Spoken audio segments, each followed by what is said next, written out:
Chin liposuction sob stories.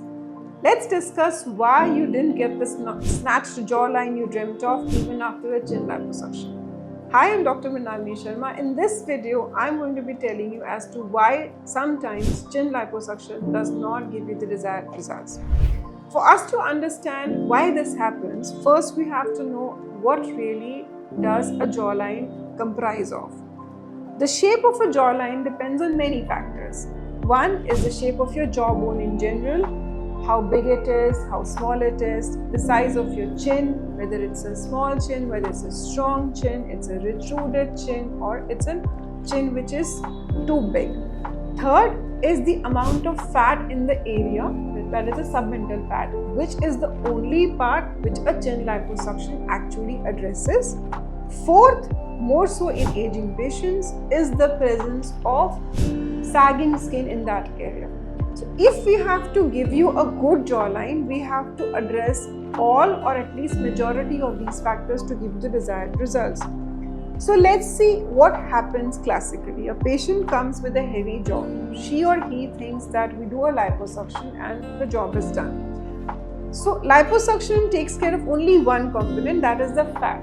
Suppose the person has a very small chin or a retruded chin which is backward facing.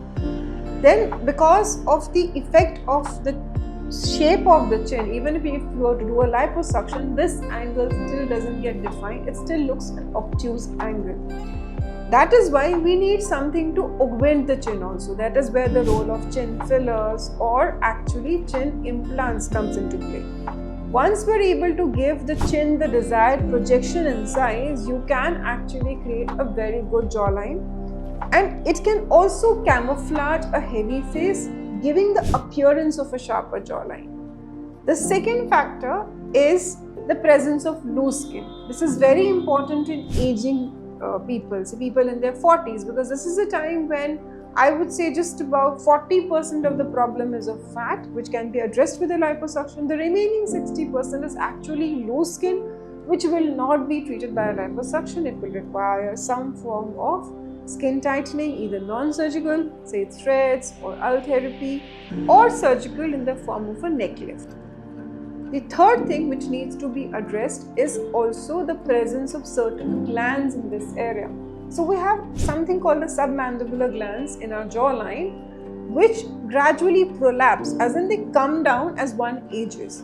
So those glands are not going to be taken care of by a simple liposuction. In routine cases, the liposuction might help, but once a person is, say, in their late 40s or early 50s, these glands also need to be addressed. So we have procedures where a part of the gland is removed, and that also gives us a good jawline. That is why we really need to assess each patient depending upon the age of the patient, depending upon the amount of fat, depending upon the amount of loose skin, and create a plan which is customized to him or her.